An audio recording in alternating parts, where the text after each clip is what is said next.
Alright, so today we got more Keyforge going in on the new set. I'm going to check out the starter kit today. I got a whole bunch of decks planned for later, but we're just going to check out the starter kit today. If I can get this boy open.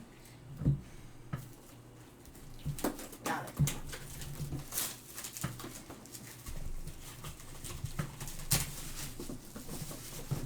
Alright, so we're going to see how this compares with the last one that we had.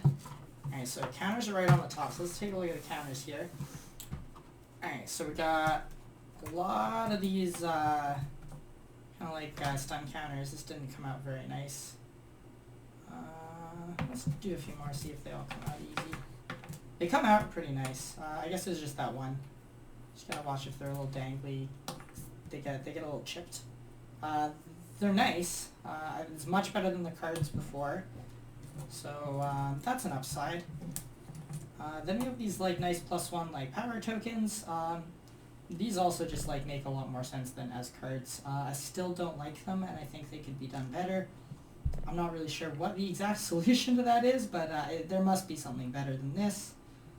I really like the like chain cards though. They're very thick.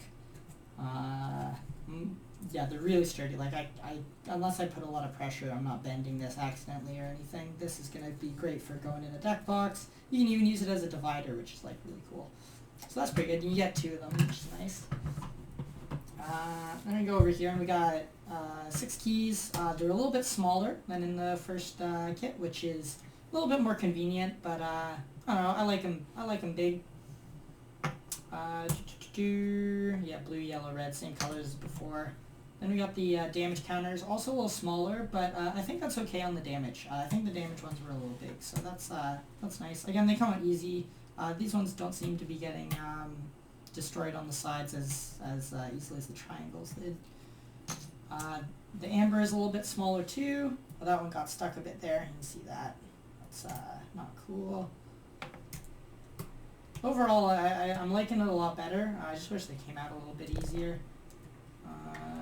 I'm not sure. I think these are around the same size, but I guess that makes sense if the chain card is the same size.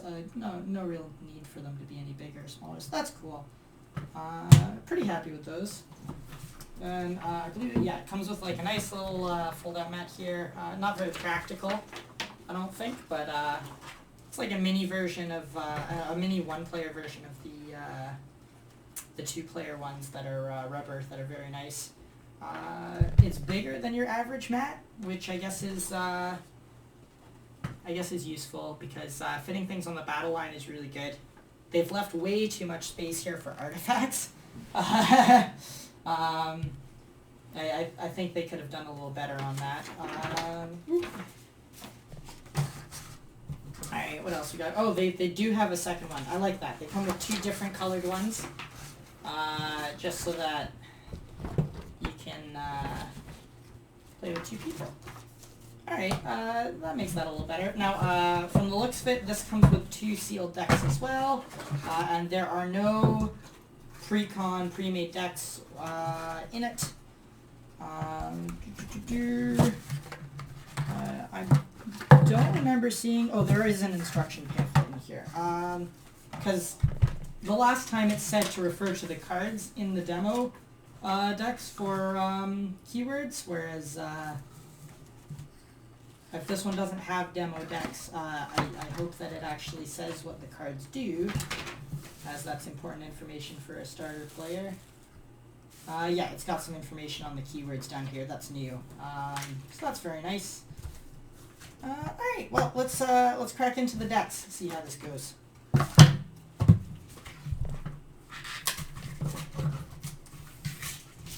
Really hoping to get a shard deck. That'd be really cool.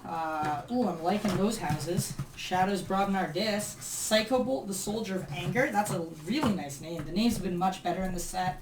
There's also a lot more detail I've noticed on the Archon itself in the image. I don't think there's any new colors, but it's all pretty good.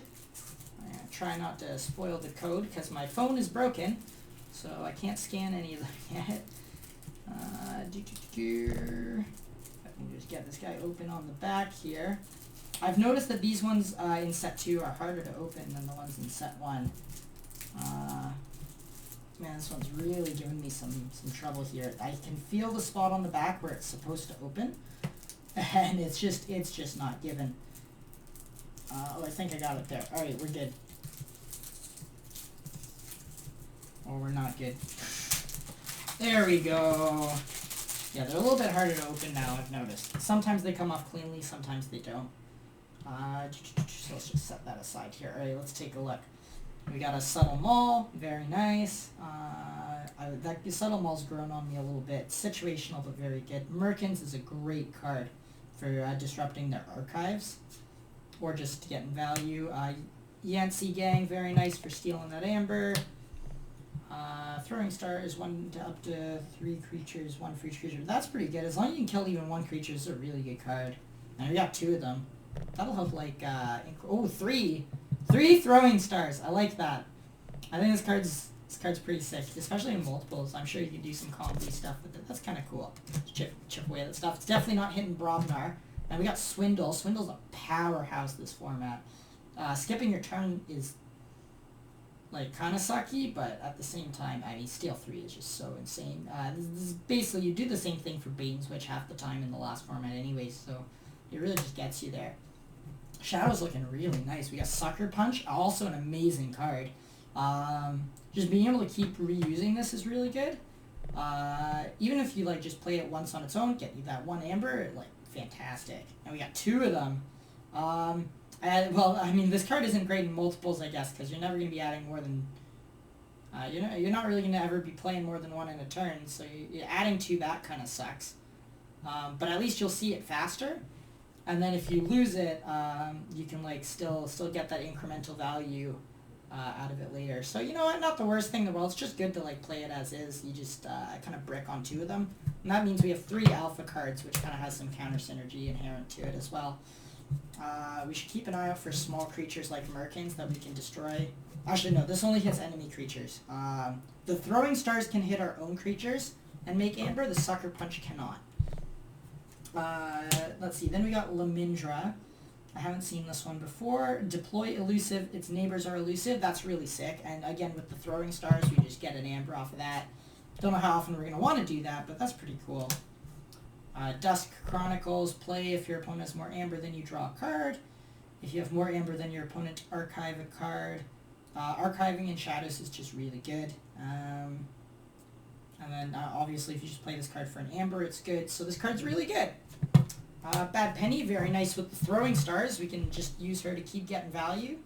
And that's it for Shadows. You know what? I'm pretty happy with that Shadows. It's very good Shadows. Maybe not like the most broken Shadows I've ever seen, but there's some nice synergy there. There's some good cards. It's really got something going. Eater of the Dead. Fight, reap, purge a creature from your discard. Put a one power counter on it. I'm not really a fan of these cards that incrementally gain power counters, but I mean, it gets it when you reap, and that's pretty cool. And being able to thin things like Bad Penny out of our deck for when we wheel our deck can just, like, make our deck really good on the second run through if we get that far. So, you know, and this card has some potential. You can just purge out the bad creatures if you want, and just or you just purge out all of them and just only play actions that give you amber, and that's pretty cool. Soulkeeper upgrade. This card gains destroyed. Destroy the most powerful enemy creature. Destroy the most powerful enemy when it's destroyed. I mean, if you could play this on a discard and then suicide the discard, you can destroy something. So it's pseudo removal. You can give this to your opponent's creature and then destroy it in 2 for 1. I like that a lot better, actually. That's really cool. And then it just gives you an amber on its own, which is nice. That's pretty sick. Pain reaction. Gain an amber, deal 2 to an enemy creature. If this damage destroys that creature, deal 2 to each of that creature's neighbors.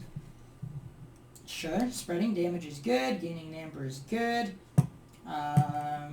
There's a lot of, like, incremental damage in this deck, and that'll really help you get down some of those bigger guys, I guess. So, and then there's the auto removal and Soulkeeper, just in case. Ooh, this card's really good. Make your opponent's keys cost a bunch more on Anguish. Very nice. We got a board wipe and unlock gateway, also nice. I'm really liking this deck so far. Just seems pretty well built. No bad cards per se so far, I don't think. Choose a house your opponent cannot choose that house as their active house on the next turn. Being able to pick your opponent what they can and can't do is really good, especially in matches where you can see their deck and you just decide, hey, they're playing a really strong shadows. They can't pick shadows next turn. That could be really good. Or especially if it's like just a removal house and they can't then remove it, it can be really nice to just lock your opponent out, which is really sick. Better succubus, quote unquote better. Very nice.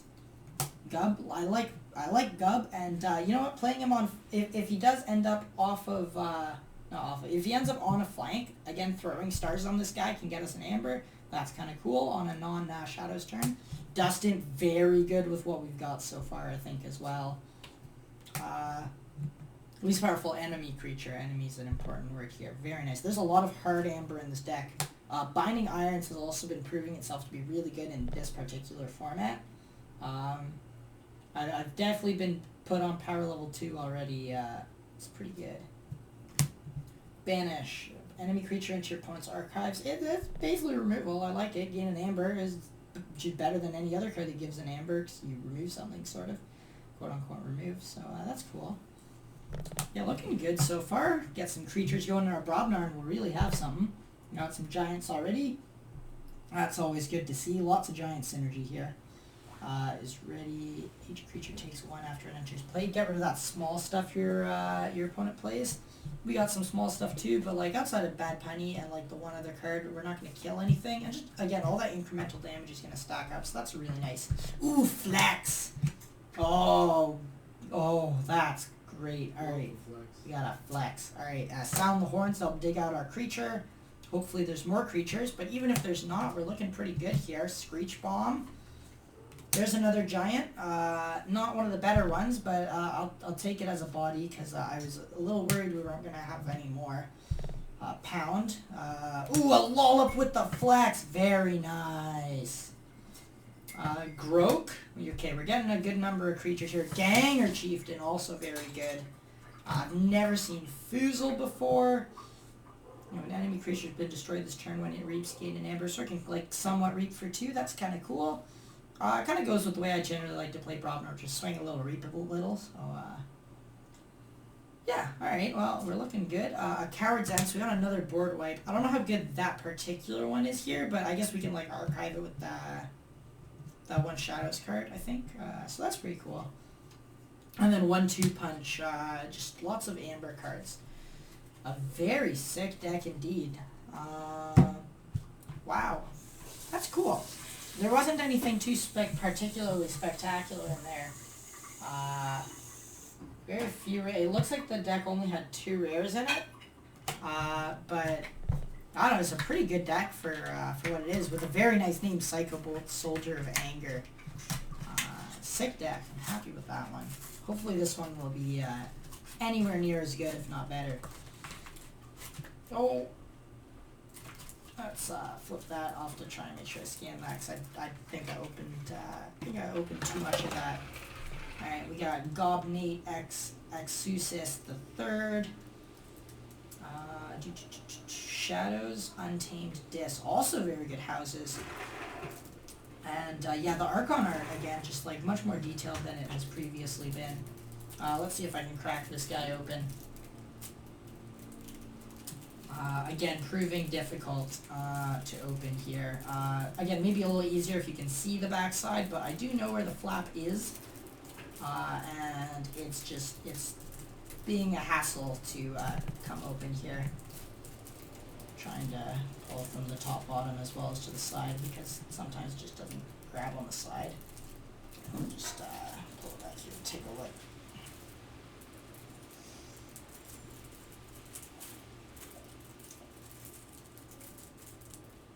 Okay, we got it. We got it.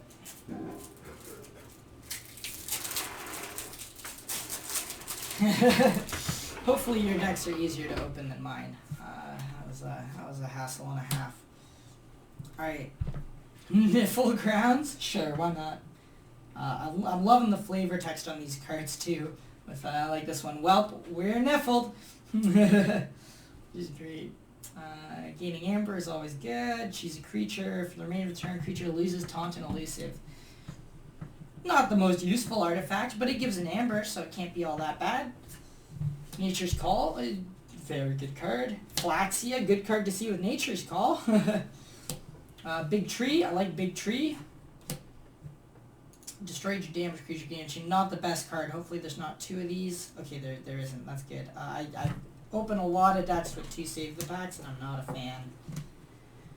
Marmo Swarm is a pretty decent chunky boy.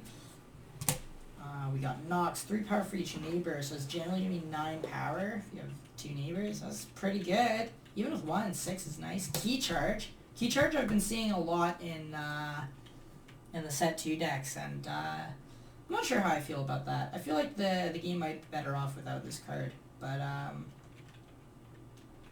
don't know, it gives a bit of identity here, but we got Chota. Chota's better than Key Charge. I don't know which one I'd rather have, but I don't think we need both in the format. If either of them, I'd like to see these rotate in the next set, or just like not appear, or become a little more rare, perhaps. Any like kind of way to make them a little less required for a deck to have them, because they're a little too good for what they are, despite being inherently negative value cards. Let's see. Then we got Glimmer. That's pretty nice, going with the Nature's Call or the Flaxia or the Key Charge. You can make some nice plays. So I can just imagine playing this, adding back Flaxia and playing it for 2 amber is very nice.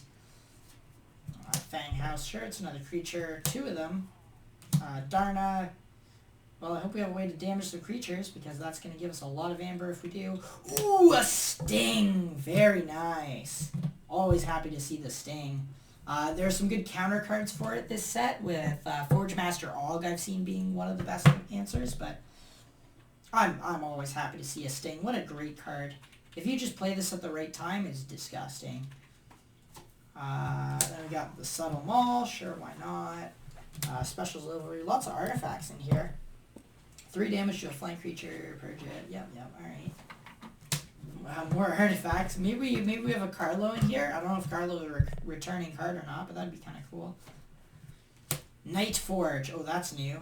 If you've not forged a key this turn, gain 1 amber is part of it, and then you may forge a key at +4 current cost.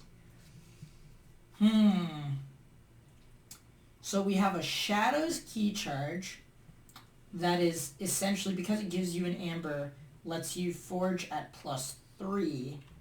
So it'd be like 9, which is a lot. But if Shadows, that means you can steal on the same turn beforehand, so you can make a nice swing. And then you also have the upside of it just being able to be played for an amber if you don't want to forge a key or can't forge a key. So that's pretty cool. I like that. I think it's a little bit healthier than a card like Key Charge. If you have that much amber, you should be able to force out that key, and then if not, you can just gain an amber, where something like Key Charge can just be kind of degenerate sometimes. Stealing. Speaking of stealing, Whistling Darts, gain an amber. Throwing Stars. I think I've seen enough Throwing Stars for tonight. Swindle, very nice. Not a card we can play with the Night Forge on the same turn, but it's a good card nonetheless. Oh, now there we go. So we can play this, steal 2 if they have 7 or more, and then hopefully forge up if we have any other creatures on board or something, or any of our other just gain an amber to Shadows cards. Very nice. The archiving is good. A Bad Penny. Again, there's Throwing Stars in here. It's like probably okay. Ooh, Soul Snatcher. Soul Snatcher Bad Penny seems very nice with the Throwing Stars on yourself. Also, I neglected to mention that Throwing Stars is really good with that Untamed card that we got, the Darna, I believe, that gains based on your damage creature. It's very nice. Shadow of Dis. Shadow of Dis. That's a name. Until your next turn, enemy creatures' text boxes are considered blank.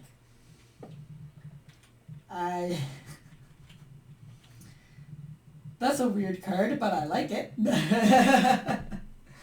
Sure, why not? We got a Life Ward. Well, we got a lot of disruption here. I'm liking that. Streak. Schuler. Yeah, Gub. Just some nice creatures. Gub. call of the week, another call of the week, 3 call of the weeks, I mean not 4, a banish a good card, and an Amber Imp. I really like Amber Imp. Alright, this deck seems good. It has the sting. I feel like I kind of need to play this deck to know just how good it is, whereas the other one just looks like very clearly very good. But I mean, just sifting through here, we got like 7, 8, 9, 10, 11, 12, 13. We got like 13 Amber, like isn't too bad. Got a bunch of stealing and stuff, so it's probably a pretty good deck. I'll have to try them out. Well, hope you enjoyed.